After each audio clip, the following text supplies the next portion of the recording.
good evening or good morning, depending on what time you're tuning in. My name is Dustin Gawrylow. I'm the managing director of the North Dakota Watchdog Network, and I am either filling in or doing a special edition for Open Range here. Not quite sure which it is, but today with me, I've got Shane Goettle, who is currently and has been the national committeeman for the North Dakota Republican Party with regard to the Republican National Committee.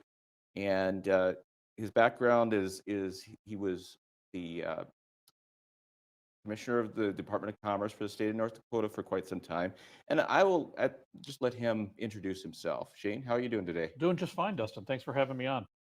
So why don't you just start out by, quick little bio of your background and how you got into being the committeeman and why you want to continue to be the national committeeman for the North Dakota Republican Party. Well, we'll start with my bio here. I was born on a ranch in northwestern part of the state, northeast of Stanley, North Dakota. We say it's out in the hills, it's out in the boondocks.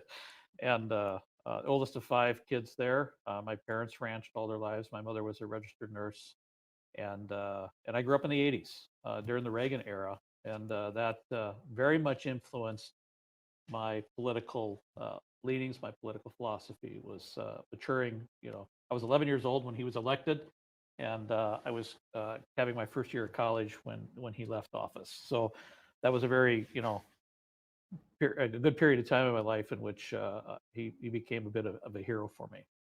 From there, I went to college at NDSU. I got a degree in agricultural economics. Had thought about taken over the ranch at one point, but times were kind of tough in the '80s, and there wasn't a lot of room at the ranch for me at that point. So the ranch is ultimately taken over by my youngest brother, who's 13 years younger than me. So he runs the ranch today. So I went to law school. I had to figure out something else in terms of my path in life. So I went to law school. I got married. We started having our family. Ultimately, we had 6 kids.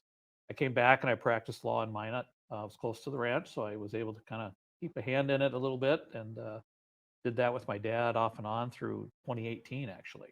I say off and on because I practiced law in Minot for 7 years. I was focused on agricultural law, business, estate planning, commercial practice, and then went to Washington, D.C. I followed John Korsmo out there, North Dakota, who'd been appointed in the George W. Bush administration to regulate the federal home loan bank system. And so I went out and served as his counsel and his aide for a couple of years, and then was at USDA and was the chief of staff to one of the undersecretaries there for another couple of years. Then I came back to North Dakota at the invitation of John Hoeven. He asked me to join his cabinet and head up the state commerce department. So did that for 5 years. I was his state director for one. I ran for Congress in 2012. It didn't work out. Kevin Cramer ultimately became our congressman that cycle. And then I got into a number of different business ventures. I do some lobbying, when the legislature's in session. That's kind of a full-time job. But outside the session, I've been involved in ranching, developing a gravel company in northwestern part of the state. I've been involved with a company looking to do some things with value-added natural gas. I'm currently I've sold my interest in an advertising agency that I was a part of, did that last year. And now I'm an adjunct professor at the University of Mary. Still have the gravel company. Am still have some investments that I'm pursuing, and I do a little bit of practicing of law with some municipal clients, some business clients, and some small estate clients. So that's the nature of what I'm doing today, and the bio. So 6 kids and 4 grandchildren, which are very much at the center of my life as well. Yeah, and you and I have known each other for quite some time. Yeah. We were associated with the Center Right Coalition, Right. which is the Grover Norquist Yeah. Group that Yeah. has sprung up around the country in the last 30 years, basically. And Yeah. North Dakota and South Dakota, it's kind of tough to keep it going. It is. But We've had we've spurts of tried. that. Yeah. And I can tell you that for me, that experience was going to these Wednesday meetings that Grover chairs. Mhm. But all these groups come in, they're very, center right, meaning, the not the middle of the political spectrum, but to the right of that middle. Mhm. And then these are groups that are all working. They might be Second Amendment groups. They might be free speech groups. They might be groups that are engaged in voter turnout and getting young people involved. But all of these groups come in and they give quick reports. and just say, here's what's going on. I make reports from the Hill from various people as well, but very informative in a very quick period of time. Lots of information shared, and I loved it. It was a great way to see and meet a lot of people. I didn't make it every Wednesday, but it was fun when I did. So I got to know Grover Norquist a little bit at that time. He's run Americans for Tax Reform for a very long time, and basically they stand on principle that Congress should not take any action which increases taxes. I favor that as well. And so I came back to North Dakota. You and I met through that process because they were interested in getting a center-right coalition going here, and helped lead that for a while. Backed out of it, but have been back in it. There's another effort recently, and I tried to put some energy into that. But it's tough when people are busy and find a consistent time to make it work. But I remain interested in its objective, and that's to have groups on the right side of the political spectrum share information about what they're doing, what their aims are, what they're pursuing. Yeah, and I think that now more than ever, there's a need for that because you've got so many factions in the Republican Party, and I think Yeah, a ultimately, where little more it, communication might help. the originally the goal of center right was just to update people, but I think now it kind of needs to be developed as kind of a marketplace for the various factions to get together and actually talk to each other so that they can treat people like they're human. Yeah. Sometimes Well, we've got that that's problem an now. interesting objective to layer into it. I think Yeah, that's worth yeah. talking about. Yeah. I've been thinking about that. I in South Dakota when I was working with the Freedom Caucus down there, I realized that was needed. Problem for them was that they have too many meetings the way it is. They get several different conservative groups that meet together, and during a session, there's not a lot of time to do any more. So we're going to have to take a break here already. Okay. Wow, that goes quick. Yeah, absolutely. Yeah. So when we get back, I want to focus on some of the easy questions, such as describing the role of the National Committeeman, why you want to be on that the RNC as a committeeman for North Dakota, and then kind of getting into what the RNC is doing right, what it's doing wrong, what you think it should be doing that it's not, that sort of thing, and then just overall addressing sort of the criticisms that are out there about the National Party and what it is either failing to do or neglecting to do. We will be right back after these messages. On 27.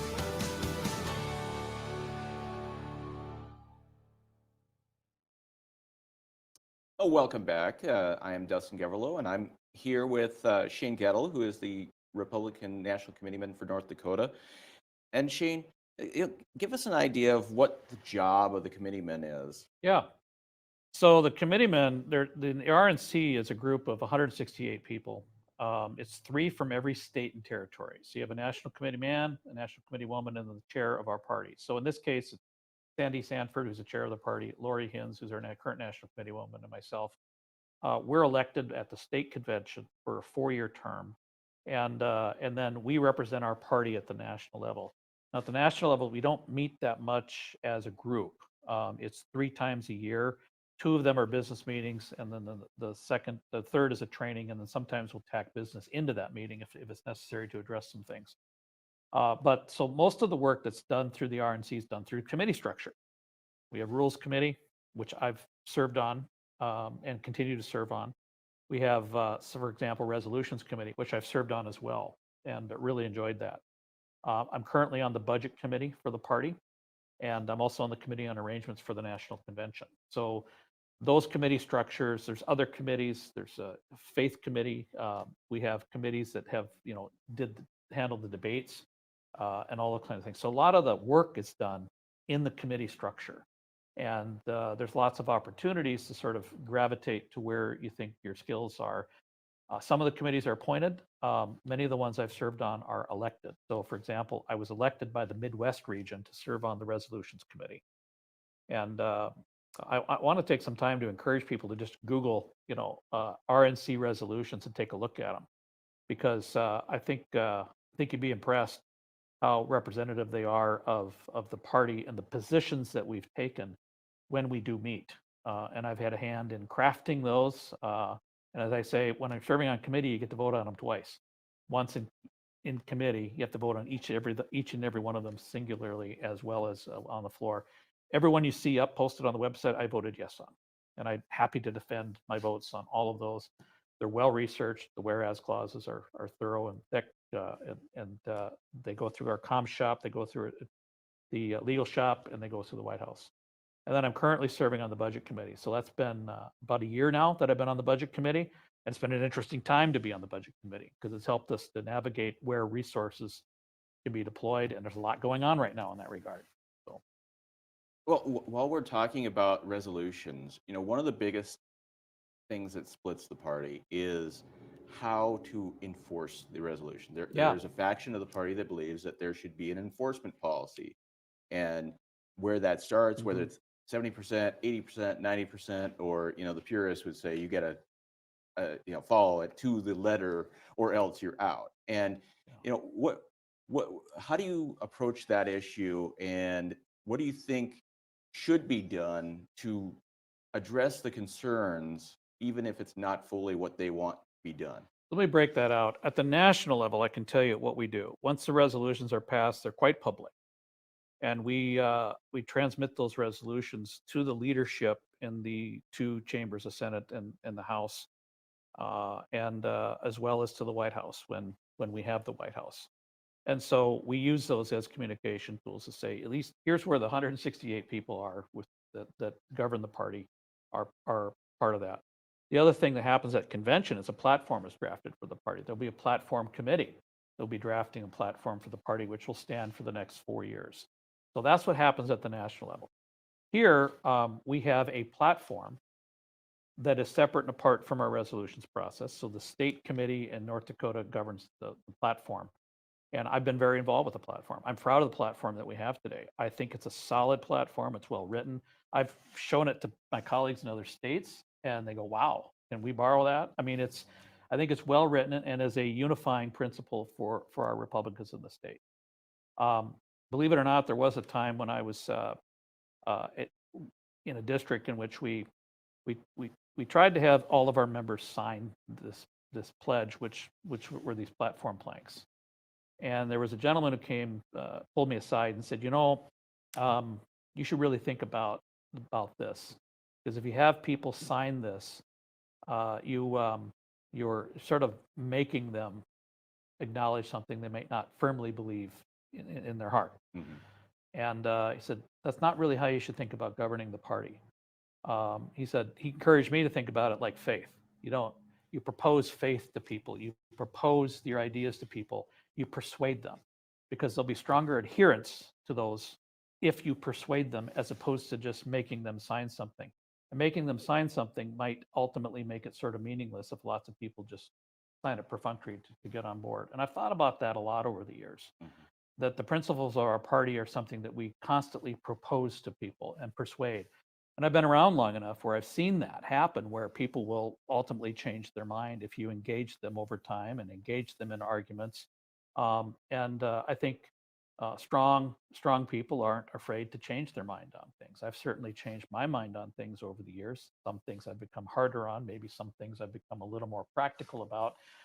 But you leave people room to consider and ponder and think, and not make them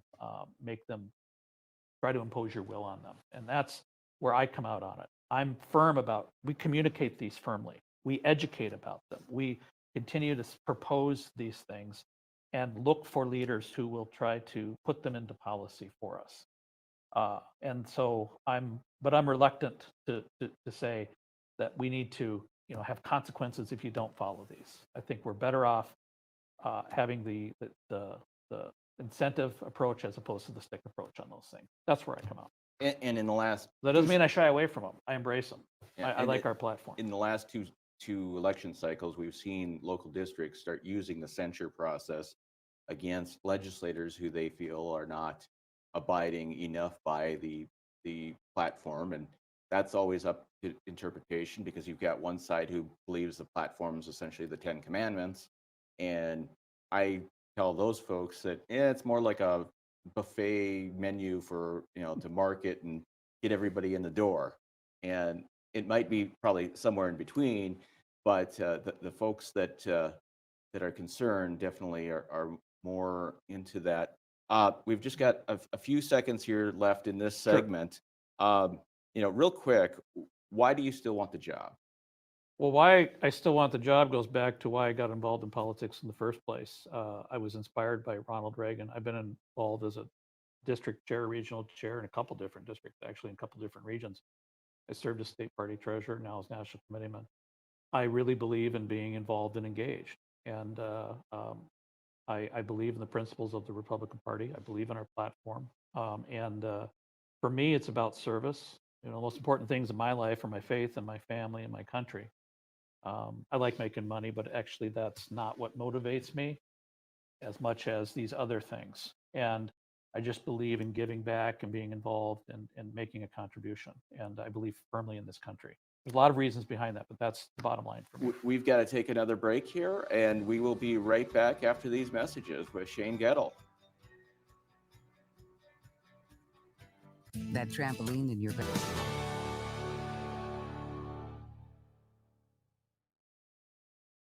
Welcome back. This is Open Range. I'm Dustin Gawrylow here speaking with Shane Goettle, who is the National Committeeman for the North Dakota Republican Party. Let's talk about what the RNC is doing right, what it's doing wrong, what it Sure. needs to work on. What are your both supportive and critical opinions of where the party nationally is right now? Yeah, so right now I'm actually excited about what's happened. Well, we have new leadership. Mike Whatley, who's the chairman of North Carolina, he and I have become good friends over the years in my service on the RNC, and I'm really enthused about the fact that he's now at the helm. He was serving as our general counsel as well, and really helped build out and build up election integrity division, which is about deploying both legal resources in terms of engaging in lawsuits. We have over 70 lawsuits right now that the RNC is engaged in and have something to do with election integrity. I couldn't have said that 4 years ago. This is brand new, and it's a much more aggressive stance for the RNC. That's one big change that I have supported. I've supported it on the budget committee, supported the allocation of resources, and I've supported his leadership in that arena. And now he's taking it as chair of our party. And his twin goals are get out the vote and protect the vote. On the protect the vote side of things, the 70 lawsuits are important. We're suing, for example, the states of Nevada, Michigan, because they haven't cleaned up their voter rolls in ages. They have more names on those voter rolls than they have people eligible to vote in their states. And that's horrendous. They're not in compliance with federal law. We're making them comply with federal law. I think that's a basic given that should happen.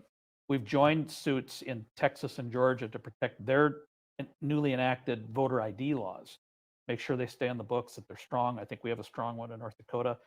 Other states would be well served to take a look at what we've done here and emulate it. And the other thing that we're doing is, and this is new for the RNC for a variety of reasons, but we were under consent decree that goes all the way back to the 1980s because of something that happened in New Jersey, and the Democrat National Committee sued us, and the leadership at that time said, okay, well, rather than take this to trial, we'll just agree not to engage in election day operations where we, hire people in coordination with the parties and try to secure the ballots and that type of thing. Well, that extended for a lot longer than anybody anticipated. In fact, it ran up into the last presidential election cycle. So what that meant was this same judge who ordered it back in the 80s, kept it going for a long time, and it interfered with our ability to coordinate with state parties on election day operations, on securing the ballots and getting poll watchers in there. We left it up to state parties entirely to do that on their own because everybody was afraid that the judge would find something wrong in a state, tie it back to the RNC as having been coordinated, and then continue this consent decree, which kept tying our hands. We finally came out from under that. That judge died, didn't renew it. And the RNC, this is the first full presidential election cycle in which the RNC is able to actively and fully engage with states now to get poll workers and poll watchers out to the polls. And we're going to be doing that this presidential cycle for the very first time in a much more aggressive way than what's been done in the past. We want every vote that can be legally cast to be cast, and we want every vote to be legally counted. That's the objective. So get out the vote, protect the vote. Twin focus of the new leadership at the RNC. I fully embrace and support that. Been supporting it through my work on the budget committee and advocating for resources to build up that capability. So I really like that new direction. Last year, we cut some bloat. We cut over $30 million out of the budget. We had to because fundraising was tough given the uncertainty with leadership and given the uncertainty with the House and the speaker's race. That impacted fundraising. We had only about 8 good months of fundraising. We lost 4 because of 2 months of uncertainty on both ends of the calendar. And that impacted the budget. But it also gave us an opportunity to go, these vendors don't need to be here anymore, et cetera, et cetera. And we've revolutionized the length of time at which these vendors come on board too. So we've gone to just annual contracts now so they can be renewed on an ongoing basis. And I like what Mike Whatley's doing now further is saying, all right, given we have a presidential campaign that we're going to start aligning with, we don't need as many people in the communication shop because the campaign can take that over. We need more people in the election, get out the vote efforts and the election protection efforts. We'll beef that up. We'll take some of the digital capabilities. Some of the campaign can handle that. We'll streamline that down. I agree with all of that. It's a reshift and a refocus, and it's appropriate. We have to be adaptable, and that's the thing that I would say the RNC needs to be better at is being adaptable and shifting. We'll have to shift again. We win the White House, which we're going to try to do with everything we've got. Then we'll be shifting again in terms of what's needed at the RNC because we look ahead to the next election cycle, 2 years out, what's needed to help in all the Senate and congressional races around the country, and ultimately what's needed for the next presidential race. No matter what happens, that next presidential race is going to be wide open because both lead candidates right now can only serve for 4 years. So that's going to be an interesting election cycle for us to prepare for. I can't remember in recent history that any of my colleagues who have served before me have gotten to the budget committee and served there. I could be wrong about that. I'm just not aware of that. And I think it's a real privilege. There's only 2 people from each region that get elected to that. There's 4 regions. So I've earned the trust and it built the relationships in the Midwest regions, about 12 states that send 2 people, 1 man and 1 woman, up to the budget committee and also up to the executive committee. It takes a while given we only have 3 meetings a year, which we all get to interact together. So earning the trust of my colleagues, earning their confidence, earning their the reputation that I'm listening to them, that I'm going to help serve their interests. I think that's appropriate. So I'm excited about the direction we're taking. It's bumpy, but I think it's necessary. One of the things, speaking of the budget, that I've heard is that there are functions that the party either played or people believe it played in the past that have now been kind of outsourced to independent groups like Young Americans for Liberty or Turning Point USA when it comes to canvassing, door-to-door type work. A lot of that nitty-gritty grunt work, as we call it in the business, it's perceived that a lot of that was either done by or funded by the national party to the state level. And in the last minute of this segment, is there anything in that area that is needing to be done that isn't being done now? Well, actually, the ecosystem, if you will, of other organizations come in. I wouldn't say it's been farmed out. I would say it's been sort of encouraged that other groups get involved with helping register voters. We don't do that in North Dakota, so we're the only state that does it. But registering voters in other states is a big deal, and having other groups involved with that is extremely important. That doesn't mean the RNC has forfeited its work through state parties, because that's how we work. We work through state parties. Some of that has to do with the dynamic at the local level too, as to how equipped the local party is to do these efforts. I think we need to do both. We welcome others being involved with that process because sometimes their money is more flexible than ours. We have strings attached to ours, but that's why we can get involved and jump and coordinate with a presidential campaign that these other parties can't. So if you're talking about the best allocation of resources, it's a really good discussion to have. Democrats, I think, have a stronger ecosystem in which they've got third-party groups involved in doing some of this. We actually need more of that on our side. Yeah, we definitely do. I've been speaking with Shane Goettle, National Committeeman for the North Dakota Republican Party, and we will be right back after these messages. Welcome back to Open Range. I'm Dustin Gawrylow, and I'm speaking with Shane Goettle. He is the National Committeeman for the North Dakota Republican Party with the RNC.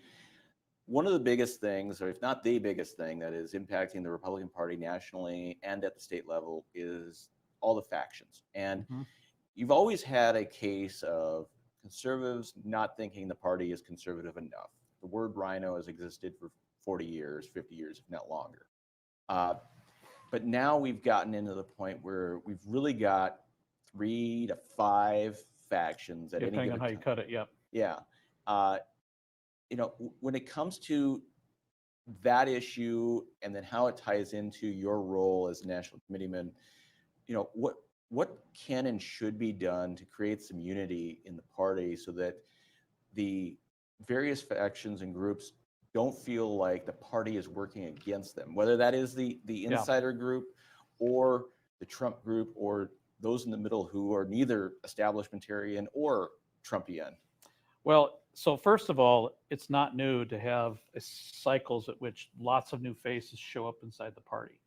I came into the party in the 1990s, and I was, part of the wave that was very pro-life. Wanted to see the party have a much stronger pro-life plank to it, to elect more pro-life politicians. So that was very much being driven, sort of in that Reagan era and into the 90s.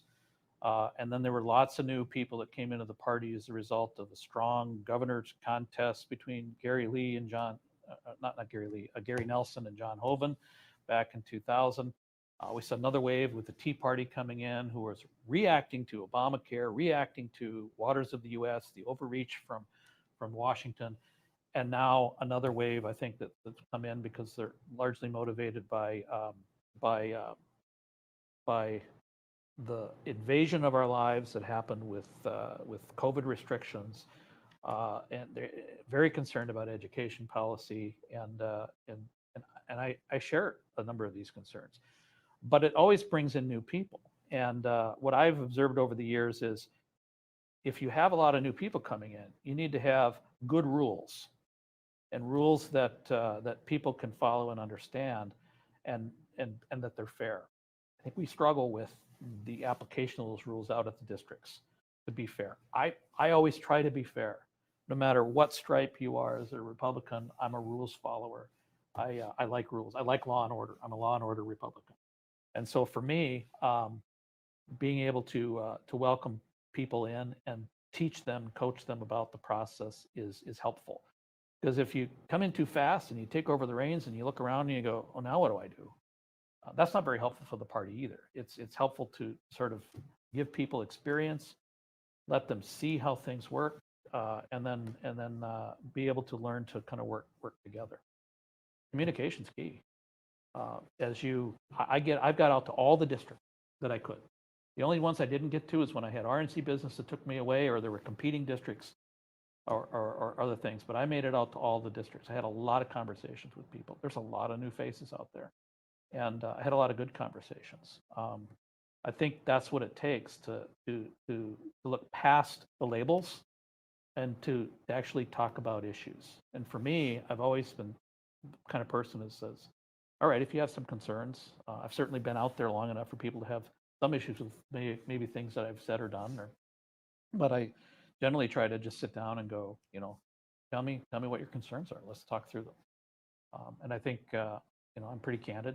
I don't really hide the ball on a lot of things. So I think that's a key thing. And I think COVID didn't allow us to do that for a while. It really restricted our ability to get together and communicate. And I think it made our party worse for the wear. I think it made our country worse for the wear. Because people weren't talking to each other. They weren't going to activities. They weren't going to fundraisers. We weren't having any of that. Well, then you're not meeting people, and you're just sort of, maybe lost in your own echo chamber. And I think we've come out of that, but we've got to overcome that sense of isolation and start looking at the things that we have in common, the things that we can work together on. I'm really wanting to lead on school choice, for example. In the last session, I led an effort that resulted in both chambers passing a school choice bill. Got vetoed by the governor. I was disappointed in that. But that doesn't mean that I, beat people over the head because I disagreed with them. I want to come back and take a look at, what were the concerns that people had? How can we do it better? How can we open up and innovate in education in North Dakota? That's my thing. It seems with every new wave that comes in, there's more and more belief that the system's rigged. And at no time has that belief been more than in the post-Trump era. you've got the folks that believe that the rules were stacked against them for many years. They didn't get involved because they didn't think they could make a difference. And you're always going to have the insurgents who want to overthrow the system, for lack of a better term. But, and here's the tough question for the day. What is the role of party leadership and former party leadership to not make that dynamic work? And I'm getting at the situation with Perry Schaefer and the fact that people believe that he is trying to develop a counterinsurgency program to push back against the new waves of people that have come in because they don't like the fact that that group has taken over the districts in some districts. And that's why a lot of the incumbents are skipping the districts. Whereas 10 years ago, if you skipped the district convention, you were looked at as kind of an outsider. You didn't want to be part of the team. And now the team is actually skipping the process. What do you think needs to happen to fix this specific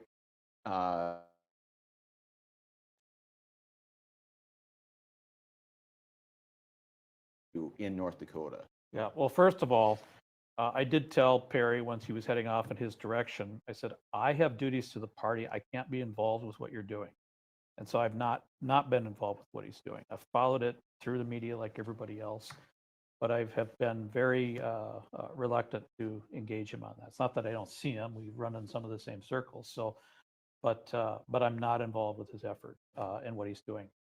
His efforts that are being done by other folks in our party, from other factions, all of these things, I try to steer clear of those and focus on my duties to the party and the role that I play here. And I try to be very even-handed about that. And I try to set an example about that even-handedness. That having been said, it's not that I don't have critiques of our leadership from time to time. I do. I've served under a lot of different chairs of our party, going back to Curly Haugland, Dan Stein, you can even go back to Porter, way back in the 90s. Bob Harms, Rick Berg, Perry, Sandy. Whenever I've had issues with the chair and how they're conducting themselves, or others on the executive committee, how they're conducting themselves, I criticize them privately. But you'll see that I'm very reluctant to do that in a public way because I want to try to support them. And if I've got a critique or an idea or some advice, I try to do it privately. I find that more effective than separating myself out from them. So I've had differences for sure with party leadership, but you try to resolve it in a way that is respectful of them. And I've always tried to respect the person who's in that job and the tough job that they have. Yeah, and I hope more people would do the same. It's a tough situation, and nobody's ever going to be happy with how it goes down. Thanks for joining us today. I've been speaking with Shane Goettle, the National Committeeman for the North Dakota Republican Party. We'll see you next time.